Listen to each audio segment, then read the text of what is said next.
virtual learning tips. I want to talk about three things: attention, workspace, and communication. What do those mean? Well, I'll tell you. When I talk about attention, I think about self-motivated attention. Now, when you're in school and you're in the classroom and it's normal times, you have the teacher walking through the aisles. You have the teacher making sure everyone's paying attention. They can see you, they can smell you, they can hear you. They keep everyone attentive. But when we're at home, it gets a little trickier because we got our cell phones ringing and we got a screen we can turn off if we're being sneaky. And we have to figure out, how do I stay focused on what I'm doing just for me, right? Not because someone else is telling me pay attention, but how do I make sure that I'm paying attention based on my own motivations so that I don't get left behind? And I've found that there are a number of things we can do to take control of that. And here they are. Number one, nutrition.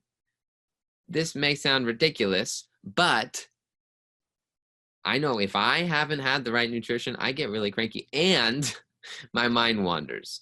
So for particularly for kids and adolescents, I always recommend 10 grams of protein. I'm writing it here on the side. 10 grams of protein every 5 hours. Because here's the thing, again, our brains run on protein. They run on glucose, but they also run on protein. So that means you can have some eggs in the morning, if you can have some Greek yogurt, if you can have some steel-cut oatmeal, if you can have some chicken. 10 grams every 5 hours, believe it or not, that's going to make a huge difference in how well you're able to focus.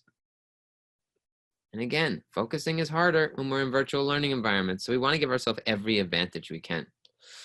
Okay. We want to make sure we are limiting all distractions. I turn my phone on silent. I turn my computer on silent whenever I'm working. And I close the door and make sure there's really nothing that's going to ring or ding or distract me. That's huge.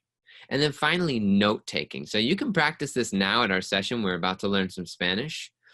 My philosophy is always be taking notes. Always, always, always, always. Why? Well, a few reasons. One, if we're taking notes, it's going to be much easier. We suddenly have a pop quiz, right? We're going to be actively engaging with the material. We're going to have something to look back at if we have another kind of quiz or test. We're going to be able to review, right? But when we're taking notes, it's impossible to get distracted. I'll repeat that. When we're taking notes, it's impossible to get distracted.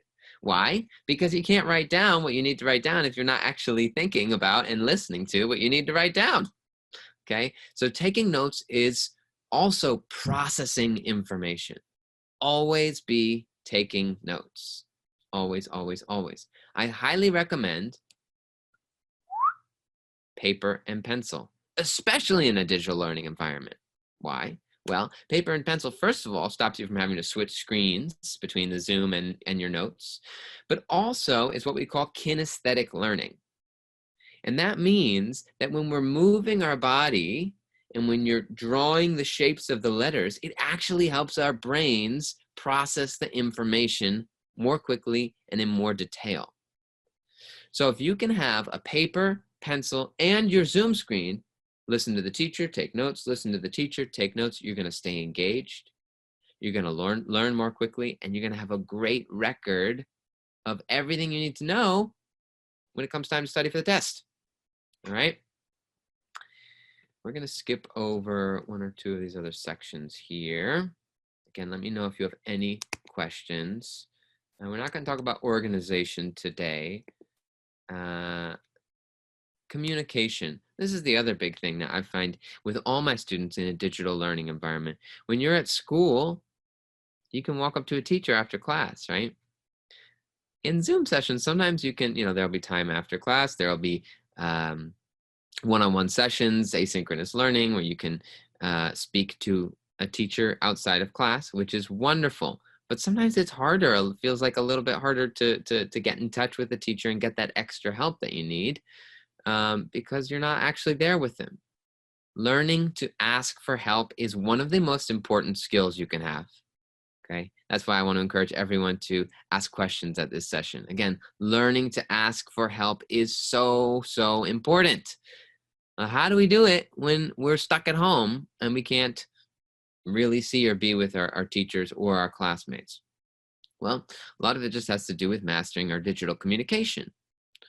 So here's a sample email, and I really like to encourage all my students to reach out to their teachers and not be afraid, as long as they know how to do it politely, respectfully, and efficiently.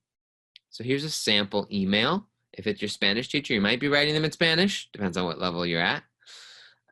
But this is really important here. We have, we have greeting to our teacher. We say, "Hi, Mr. and Mrs. Smith." We have an introductory sentence, right? "This is Jesse. I'm from your Spanish 1 class." Simple. We have to introduce ourselves, though, because we don't want to jump right into it too fast, or we might risk surprising people, right? We want to greet people. We want to be friendly. I should mention a clear subject line. That comes first, right? Clear, simple. Question about upcoming Spanish test. Done. Right? And then as we get into it, sentence number 2, we just want to say what you're writing about. I'm writing because I didn't receive the review sheet for my Spanish test, for the upcoming Spanish test. Do you think I might have lost it? Do you think you could resend? I would really appreciate it. Thank you so much. Sincerely, Maria. Right. So it's all about politeness. It's all about respect. It's all about keeping it short, simple, and to the point. Okay. And this is an essential skill that is going to be essential throughout your entire life.